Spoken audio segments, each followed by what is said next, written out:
Welcome to the Health 210 podcast. Our guest today is a distinguished cardiologist focused on helping you live happy and healthier lives. From disease prevention to performing advanced cardiac intervention, he is here to share his insights with us. Dr. Alvarez, welcome. Thank you. Pleasure to be here. Thank you for taking our time and doing this for us. Absolutely. Amazing to have you here. If you could initially start off with, your background, where you grew up, and what initially got you into medicine. So first of all, I was actually born in Laredo, Texas, which is border town 2.5 hours from here. Moved here when I was 5. Essentially did all my education, kindergarten through the 28th grade within about 10 miles of my house. Stayed here in San Antonio for the full bit. And then when I was done, I couldn't think of a better place to practice medicine. So, I see. This is my home. I tell people all the time, San Antonio is my Alamo. It always will be. Yeah.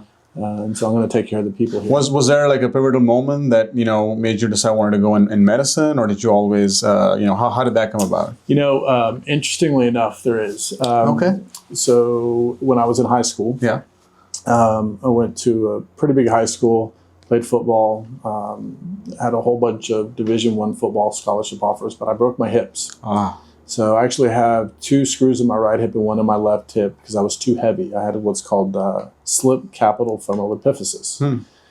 And I was going to go off, but then I couldn't pass my sports physical afterwards. So I lost all my kind of scholarship offers at that point in time. At that point, my senior year, I had started working at a car wash here in town. And the gentleman that owned the car wash one day came to me and said if I could give him 40 hours a week, that he would pay my tuition for school and books. Whoa. This is like a story from the movies, right? Yeah. So I had to do Friday and Saturday, but then I could work around my school schedule to the week, and I did that all through college. Actually, did it through college. I did it a little bit during medical school, and my wife tells a story that right between the end of medical school and my internship. So I had my doctorate, but I was working at a car wash. So I could, write up your ticket for your car wash, but also prescribe you penicillin at the same time. So it's kind of a funny story. I just kind of stayed with that. Okay, cool. All right. And then, so after med school or, through residency and stuff, is there something in particular that, made you gravitate towards cardiology in particular? How did that happen? Yeah. So, well, first of all, it started off with internal medicine and just, the core being a doctor. To me, that's what spoke to me.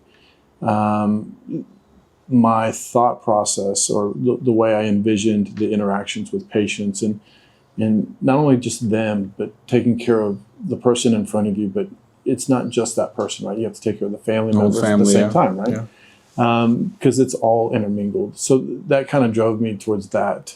Cardiology, particularly, what I like about it is that you have the core sense of clinic follow-up. You get to build these lasting relationships with people for a long period of time. But at 1 minute, you can be sitting there talking to someone, explaining to them the benefits of their blood pressure control, their cholesterol control, why they need to stop smoking. But then 10 minutes later, I can be in a life or death situation trying to fix something, right? So it's a little bit of that adrenaline. I still, to this day, even 18 years plus into practice, when I know that there's somebody really sick, I'll still get these butterflies. Just if you've played sports before, it's right before the tip-off or right before the whistle blows to start the game. You get ready for it. And that's how I know I'm doing it. When the adrenaline peaks and you kind of know something pivotal. And at the end of it, no matter what you do, you're going to make a difference. Correct. Whether in that patient right there at that point in time or with their family. Correct. And so I like that. I like the ability to build long-term relationships with patients, and cardiology just allowed me that opportunity. Perfect. Yeah, very interesting.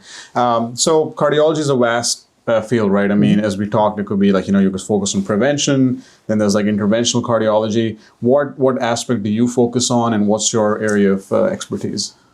So I'm a general cardiologist first. So by that, I help with the prevention part of it. I think we don't do enough. And in fact, I like it when I'm not the only one preaching the prevention. I find the greatest relationships between a primary care physician and a specialist like myself is when we preach the same. Yep. So they get it in two different aspects. So I think in a lot of ways, patients like to hear that. And that we're all kind of speaking the same term. Correct. In that aspect. And then with that, if we can't do that portion of it, I also do the interventional portion of it. So I'm an interventional cardiologist second. So what that means is when there's something wrong and it needs to be fixed, I can go in and fix it. I kind of joke with my patients and tell them I'm like a super target. Right? You can get your groceries and everything at the same time, but you can also get hardware and all sorts of other stuff at the same time. That's so an interesting analogy. So you can kind of get it all in one spot. Yeah. Interesting point you bring up about, having a cohesive message with, specialists and primary care, especially now in the, world of social media and so much, background noise and information there. It's very important that, the healthcare providers that someone goes to have a streamlined message and a good handle on preventive stuff. So interesting. In terms of the San Antonio landscape, we were discussing this offline a little bit earlier. What's your view? You've been a local here in San Antonio. You've seen the medical landscape grow here. We are here in 2025. How do you see it from your view? How have you seen it evolve, and where do you see it going?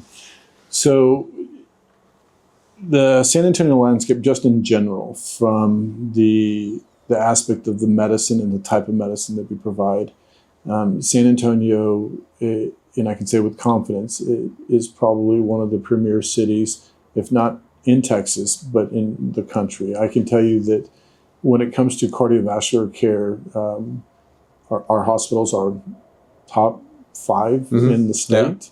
I know we're number 1 in heart attack care, which is one thing that a lot of people don't realize. I actually, there's a thing called a RAC, so it's a Regional Advisory Committee. Okay. And in Texas, it's called, or here in South Texas, it's called STRAC, which people will see the mnemonic around town. Yeah. So that stands for the South Texas Regional Advisory Committee, and I'm one of the cardiac chairs for that committee. Okay. So basically what we do is that we advise everywhere from Laredo to Del Rio, kind of down southward, advise people on cardiac care. I see. In the acute setting. So if you're having a heart attack or something. When we compare our RAC to other RACs in Texas, we are number 1 by far. Okay. We do a very good job here. It's the awareness that I think we still need to focus on. Yeah. Our message of prevention and being able to discuss certain things with your physicians still not quite there. And I think that's where San Antonio, and it's not a fact, it's not just one problem or one cause of the problem. It's multiple portions, right? Yeah. Some of it on the patient, some of it on the physician, some of it on society. Yeah. And we can address certain pieces. Yeah.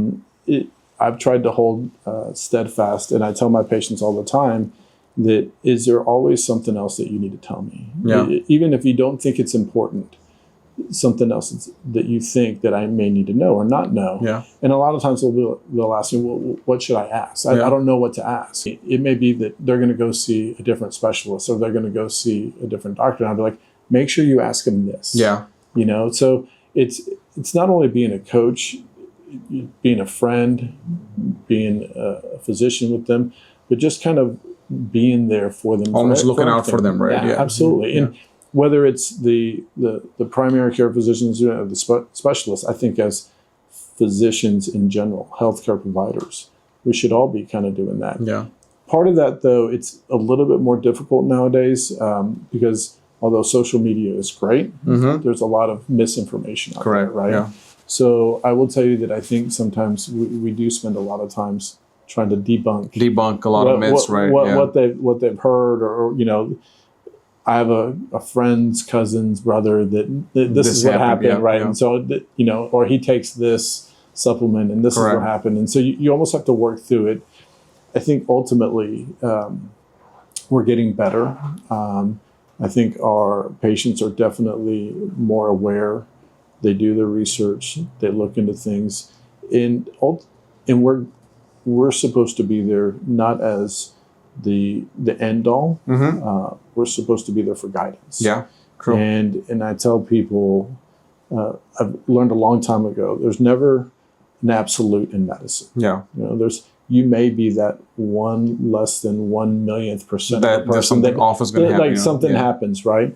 But this is what the guidelines would write, because there are guidelines in which we are. I don't want to say we're ruled by, but they are what they are. They're guidelines. Very strongly guided by it, right? Yeah. And so we're to help them kind of weave through all of that together, and in partnership.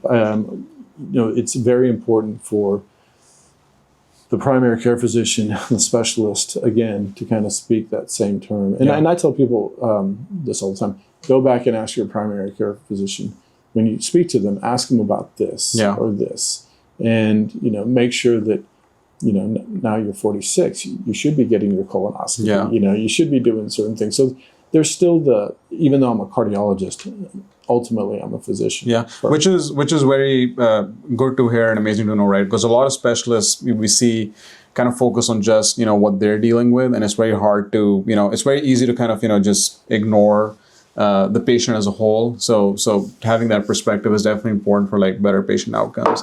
Another topic important or close to your heart, which we were talking about, is the healthcare disparities, right, that we see.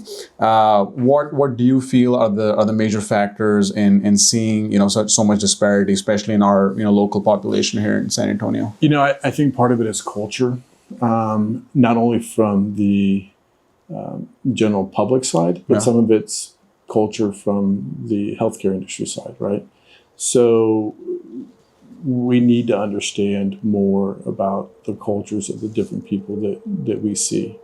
I am always fascinated from not only the Hispanic population, because that's, I'm Hispanic, but, I really try to, when I meet a patient that's, let's just say they're Hindu, Indian, or, some other ethnicity or whatever it may be. Yeah. I think it's important to sit there and try to make sure that, especially if there's another family member and they don't speak English, that really try to learn a little bit so that when they come back, I can kind of at least say hello. In language, right? So if I know that's the issue, I'll always Google Translate really quick and be like, how do I say hello? And helps you build that connection, right? Yeah. Right. I mean, it's trust, right? Yeah. So first of all and foremost, there should always be trust between the two.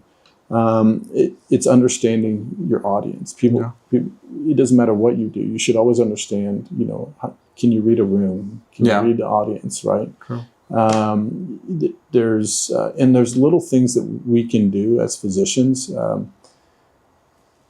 There's studies about this, where if a physician comes in and stands in a room and talks to the patient and leaves, whether the physician comes in and sits down and talks to the patient will think that the person that sat down spent twice as much time with them, even if it was the same amount of time. Yeah. So there's things that we can do as physicians to try to make our patients feel comfortable with us. And that's why we talk about this being a privilege, right? Because you're in a very privileged position to be in that, situation to kind of, play that role. So very important point there. Yeah, it's an important point. It's an important point that I think we stress to our medical students and our general medical education, our residents and interns, that at the end of the day, you have to remember that you're dealing with someone's mother, father, grandmother, child. It doesn't matter what we do, right? Yeah. That's important to them. So we have to remember that it's a huge responsibility what we do. And with that,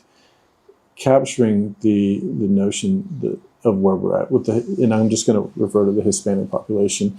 The mother a lot of times is the matriarch of the family, right? You have to understand she doesn't have time to get sick. So she will always put things off until the very end. So you have to be very pointed and ask them directed questions, because a lot of times they're like, "Oh no, it's natural. I'm supposed to be this way. I'm supposed to feel this way. I'm this old. My mother felt this way. Or fatigue is normal, right? Or stress is just like part of. So you have to sit there and look at them. I'm very lucky and privileged that I get to do this procedure where I can replace someone's heart valve by going into their leg, right? Mm-hmm. And that's called the TAVR, right? TAVR, right. Yeah. So that's something that, 11 years ago wasn't available. Yeah. A year ago, my father was at my house because my niece graduated from high school. Uh-huh. And I saw him get up and I was like, it looked like he got dizzy. Yeah. And so I asked him, I was like, did you get dizzy? Yeah. And he was like, oh yeah, it's been going on. I was like, well, have you talked to your doctor about this? Yeah, he says everything's okay. Yeah. Let me listen to you. Yeah. So I listened to him and I was like, oh my God, Dad, yeah, your valve is like critically tight. Yeah. How is it that I am this like specialist in this, and my own father? And it's happening right in front of me. Happening right in front of me, Yeah. right? And I go, have you talked to him? And so, it was a communication thing. He, even though I've talked about this, he knows that I do this. Yeah. Just didn't know the right questions to say or the things to tell the doctor. And unfortunately, the doctor was very busy and maybe just didn't quite get it. But it's a two-way street, right? Yeah. Patients have to advocate for themselves. No one knows the patient better than themselves. True. Yeah. So even if you're told that pain is not, it's not your heart, well, then what is it? Yeah. Because I do have pain. Yeah. So help me try to figure it out. And that's where we have to continue to encourage our patients to be an advocate for themselves, but also for the physicians, pay attention. It may not be what ails them is what I take care of. Yeah. But I tell them, your pain is very real. So we just have to keep on trying until we figure it out. And just with how busy schedules and, generally the healthcare system is very easy to kind of, just get into this, routine where you're just checking boxes and, you kind of, lose those kind of things on your radar. Changing gears a little bit, so you're obviously, very busy with doing all these procedures. What does a typical day in your life look like? What time are you starting your day and how do you kind of, keep your life in balance? So, really lucky in that I have a great family support. I have one son who's a senior in college and one that just turned into he's a freshman now, I guess. Nice. So my wife and I are now empty nesting, but she's really kind of the core. Yeah. She's allowed me to do what I like to do. Funny enough, as I get older, my days get shorter, or my days get longer. So, typically right now, I think we'll probably get up around 4:30, no later than 5. I'm at the hospital because I have patients to see in the hospital before I see the patients in the clinic. And sometimes I'll do one of those valve procedures before clinic, or there's somebody that needs to have something done. And then I will finish up. When my children were younger, I made the decision a long time ago that I was going to go without sleep rather than them going whouthout their father. Without their father, yeah. So I would go to their practices. I would do something. Yeah. Go do homework. Can honestly say the second and third time I did algebra, I did not get an A, but I still did really well. Yeah. But it was, I would do that and then I would finish up work. So, sometimes. And that's a huge sacrifice, right? Which is, a lot of times goes unnoticed, but to be there, with like people with like, demanding careers, you really have to make that sacrifice to make sure you're there for your family. Mm-hmm. It's amazing. So one question that we commonly get as primary care doctors is cholesterol management or, hyperlipidemia. And there's a lot of, different data and, different advices out there as to, at what age, is your cholesterol really something that you should focus on? And it's not, just like diet issue or, lose some weight. What's your recommendation on that, or how do you see that? Right. So I do think there are some good guidelines based upon this. I also feel, though, that there is a responsibility for us, not only to the patient, to make sure that we coach them. So some of that has to do with what their history is. So a 40-year-old who has no other medical problems, they probably don't eat really well, they haven't really gone to the doctor, and they come to you for the first time because they have a new job and their job is making them see the doctor. Right? Yeah. And their cholesterol's high. Yeah. Well, diet, exercise, it's always better to make them try to do it first. Lifestyle modifications. Right. Absolutely. It's important. That's different than a 40-year-old whose dad had his first heart attack at 42, and his cholesterol's been in the 300s since he was, 20.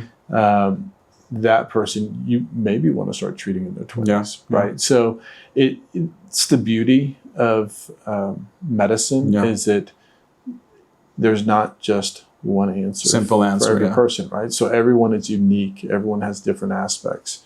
I strongly believe, though, that the partnership between the primary care physician and the specialist in coaching somebody to try to change their lifestyle, and it may be simple things. I make the joke about, I call it the quarter diet, where I tell people, nowadays the food that we eat, it's just as nutritional, if not probably a little bit better than what our parents did. The difference is that it went from plates to platters. Portion sizes went skyrocketing. So if you don't have to eat everything on your plate. It's okay to take some home and eat it for lunch the next day.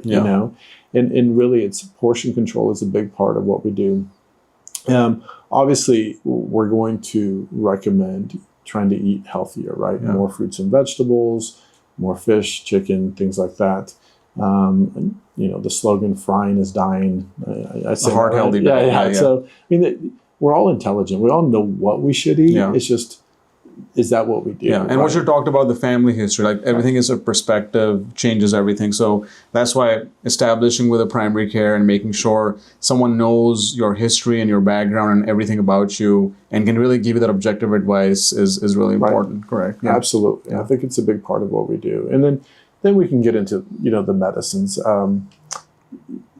I think there's different medicines, and there's also some other things that you can do potentially to help with that, specifically with that. But I think every facet of cardiology has some of that, whether it's blood pressure control, cholesterol control, diabetes control, right? There is some aspect of which there has to be some ownership from the patient and the want of the patient to change what they've been doing. Right? And it's our job to really kind of coach them and support them in that aspect.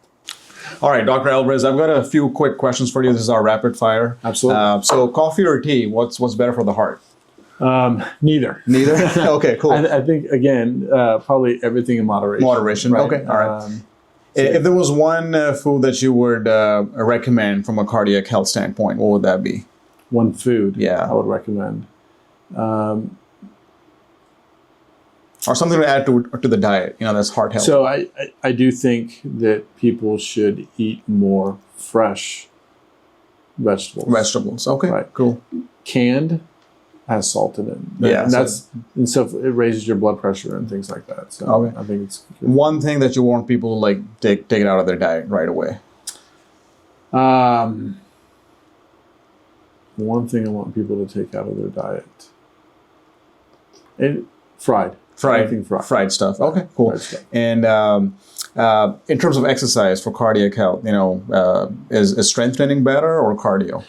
Actually, that's a great question. So 30 minutes of some kind of cardiovascular, and it can just be walking, is more beneficial than a lot of other exercises. We try to think like, well, you should go running. Well, running's great until you're 40 and you have joint problems, right? Or in strength training is okay, but what people don't realize is that you can actually develop heart problems with heavy weightlifting. Because what do you do when you lift heavy weights? You hold your breath. Which then increases your blood pressure, which if you look at weightlifters, their heart muscle's thicker. Than what's supposed to be. So interesting. That's a little different from what a lot of common popular advice is right now in terms of from obesity management standpoint. There's more focus on strength training. Absolutely. So again, a different plan for everyone. You want to take an individualized approach. Cool. One myth that you would want to bust. One thing that you hear a lot that you were like, please stop. Right. So first of all, heart disease. So the myth of, well, I can clean out my arteries if I take something. Whether it's some supplement or some special juice or whatever it may be. The answer to that is no. Yeah. In fact, I think most people are shocked when I tell them that anyone over the age of 20 has plaque in their arteries. Yeah. And we know this because of autopsy studies in the Vietnam War, Yeah. that 18 and 20-year-olds is when you start to see plaque formation. Yeah. And it's that progression of plaque that happens. And depending on your risks, that if you don't take care of those risks, makes that plaque can eventually turn into something, whether it's a heart attack, a stroke, Yeah.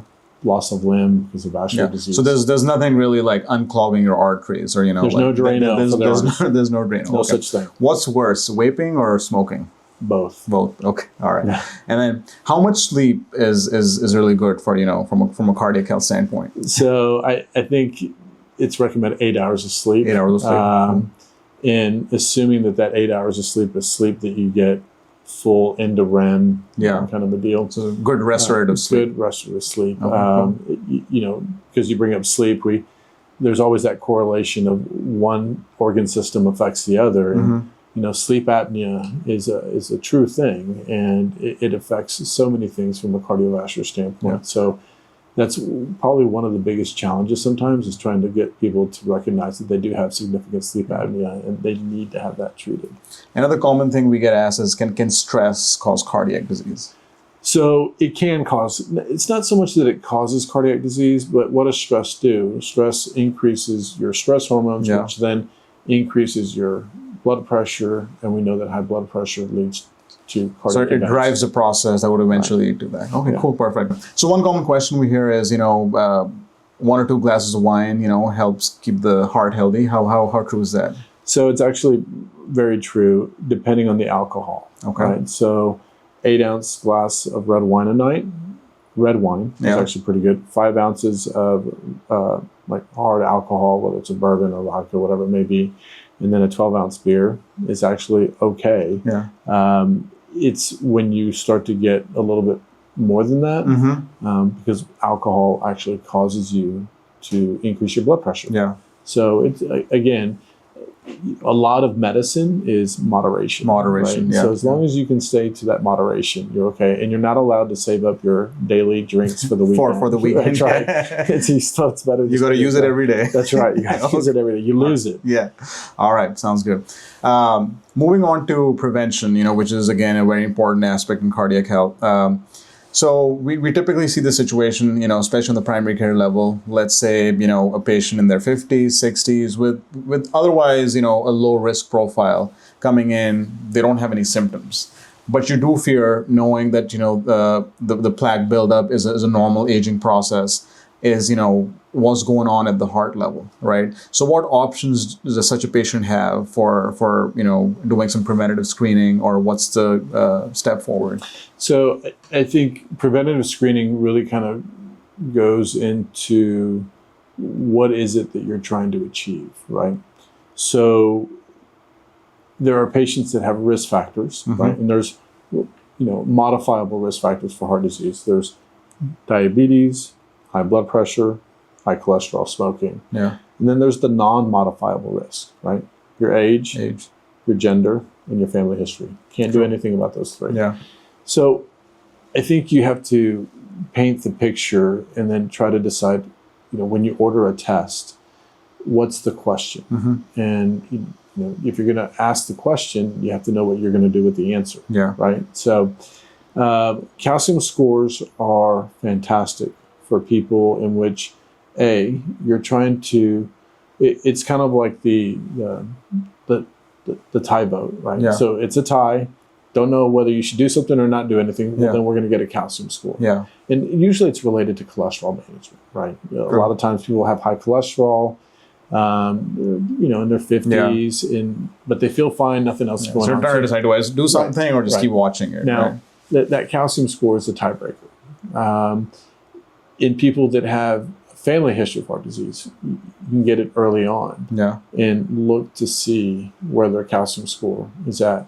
I think one big misnomer, and I tell patients this all the time, is that if you've had a high calcium score before, there's no reason to ever get one again. You're already there. It's already high. Yeah. And there's nothing that says right now, at least to date, that I know of, that says that the difference in calcium scores is indicative of anything. So if it's high, it's high. It's high, yeah. Don't do it again. But it is important. But it's important to understand that if you have a lot of risk factors, and you should be on therapy, whether it's your diabetes that you're controlling, your cholesterol, or your blood pressure, or stop smoking, that even if your calcium score was 0, okay, you could still be at risk for significant plaque, because the calcium score doesn't tell you if you have soft plaque. There is a significant misconception that heart attacks happen from a blockage that's 80%, 90%, that finally just fills up the artery, right? Like it's a gradual process, and eventually 90+% of heart attacks happen from a blockage that's 20-30%. And the ruptured plaque. The ruptured plaque, which is where I think as cardiologists, not thinking about, it's that plaque that's the issue that was vulnerable, you have to think of it as the vulnerable patient, like in general, as a whole, right? And then once you start to look at it that way, you can make the decisions and make the recommendations to that patient. This is how I'm trying to treat you, right? This is why you can hear of somebody saying, I know someone who went and saw Dr. Alvarez. And he did this $1 million workup and everything was normal. And 2 days later, John had a heart attack. Dr. Alvarez must have missed something. Well, no, at that point in time, that 20-30% plaque wasn't significant. Now, that's different than someone who has angina or chest pain, right? That typically comes from a blockage that's 70% or greater. And, everyone has different symptoms. Typical symptom is you do some kind of exertion, you get some shortness of breath, you stop and it goes away. That's kind of the typical angina. But I've had people that, their only symptom was they would exert themselves and their elbows hurt. In women, we have to remember that women are very different sometimes because, again, women, whether you're a mother, grandmother, wife, you're not allowed to get sick. So that get tired easier doing certain chores. I get more short of breath.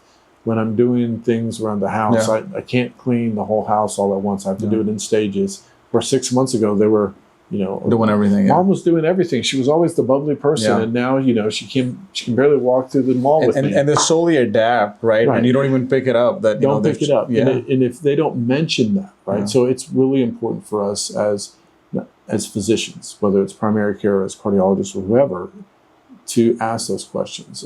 Has something changed? One of my kind of greatest stories with this was a lady who I had asked her the questions about grocery shopping. She's like, I do everything fine.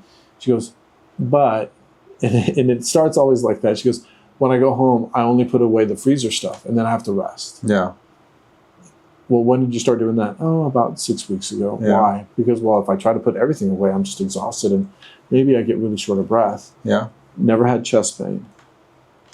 Fixed her. Now she puts away all the groceries all at once, So, I mean, it's all situational. And that's where building that relationship with your patient and getting them to trust you and kind of knowing what they do, how they interact, how they operate within their family unit, within their community unit, can sometimes be the clue as to, there is something going on. Now, coming and moving on to talking about TAVR or the transaortic valve replacement that you specialize in. Can you talk a little bit about the impact of that and how that can have a significant impact on the quality of life for patients if they get that intervention timely, and what exactly do you do in that? Right. So basically, there is a valve that sits on top of the heart. Okay, and that valve is responsible for allowing all the blood that comes out of the heart to the rest of the body. It's very much like a fuel line going to your body. And just like in your car, or, everyone here in South Texas knows what hard water is, right? You live here long enough, your faucets get clogged up with it, right? So imagine you're turning on the faucet and just a little drip gets to come out. That's the hard water that's there. So what I get to do is, usually by going into the leg, I can replace that valve and essentially open up that fuel line. So you're going completely through the blood vessels. There's no cuts. There's no cuts. There's which is a change from in 2011. Yeah. That's when we did the first ones. Now, it's interesting, though, because you have to understand that in 2011, when we started it, these were patients that nobody wanted to do anything about, Yeah. right? We were kind of like their last-ditch effort. Yeah. And as time progressed, as the technology progressed, it went from the inoperable to the high risk, intermediate risk, and now low risk. Yeah. Now, it's really important, though, because I think this is a part that gets lost. Risk is not associated with age, right? Because there's a 45-year-old who can have a whole bunch of medical problems. It would be a horrible surgical candidate, right? But you can be 70 and be completely healthy and still potentially need to have surgery, right? And it would do very well with that. The surgery is still a very good option, right? And that's sometimes the big challenge is that, we sometimes as society want to kind of push the easy button, but you can't, because as we're living longer, right? Sometimes we have to think about, well, you're not going to get one valve because no one valve is as good as the one you're born with, right? So it won't last you. So it has a life, right? It has a lifespan, right? And so you sometimes have to think about, okay, what are the chances that this person's going to need another valve in their lifetime? And I'm not planning for the valve I'm going to do today. It's the one that hopefully not me is doing in 20 years, somebody else, right? So there's a lot that goes into it, but it's fascinating. I have some really good stories where, people, especially early on, were told, oh, there's nothing we can do for grandma. Because really this is a lot of times a disease process that affects elderly, right? Yeah. Most 20-year-olds don't get this. And, I can tell you there, and I still think we probably hold the record for the oldest TAVR ever done in the United States. And it was a lady that was 104. Oh, really? She actually came out on America's Got Talent as the tap dancing grandma. Oh, wow. But she couldn't tap dance anymore. So her passion was gone. Yeah. And it was one of the first years that was out. And so when we took care of her, she actually tap danced for us afterwards, a month later. And she was happy as can be. And there's a lot of that. That's so powerful, right? I mean, almost giving someone the reason to live again, right? I mean, and a lot of times we, especially early on with the inoperable patients, it wasn't about, trying to get them to live for another 30 years. It was just trying to get them to live with dignity and like comfort, right? And not feel like they had the symptoms. And, it's the symptoms that really kind of clue us in sometimes, right? So there's something called the heart murmur that people will talk about and they'll listen, and that's just a sound that valve makes when it's narrowed. But it's, they get dizzy or they're short of breath for no real reason, or sometimes it's even with chest pain. And it's us just to try to figure out and then go in and fix that. The important thing is to try to do it sooner rather than later, because as that valve begins to tighten and the heart muscle behind it tries to push against that, that eventually that heart muscle gets tired. And so then that makes it a more difficult procedure. Complicated procedure. Right. Okay. And so, or a higher risk procedure. So it's an important thing, again, to share with your physician any symptom that you're having. Because who knows, it may be related to that. So I guess the most important message out of this is that, shortness of breath or chest pain or not being able to do things that you were doing and having to modify your activity is not normal, right? If something like that is happening, you have to discuss that with your physician and, come up with a reason for why that's happening. I mean, my own father with the lightheadedness when he would stand up. That's a classic reason for this valve, but he just thought it was because he was getting older. Another quick question. So the yearly stress test, what's all that about? So I think at some point in time, it kind of became in vogue to make sure that you had a yearly stress test, whether it was some of it's those executive physicals, I think, where some of that came through. Really, there's no data to support that. I think it's important again, if you're going to do a test, you have to know why you're doing it. And you have to know what you're going to do with the answer, right? And with every test, there's never one test that's 100% accurate, right? That may lead to other tests. And as you start to increase in that risk, the risks go up. With one test leads to another test, which could lead to a complication, so you're which you should never have had. Risk exposure. But there's no reason why somebody should ad hoc have a yearly stress test. Okay. If you get a stress test and it's normal, how long can you feel like, okay, be kind of rest assured that I'm good? So there's actually pretty good guidelines about that. Yeah. It's usually 5 years, 5 years, depending on how significant your symptoms are or not.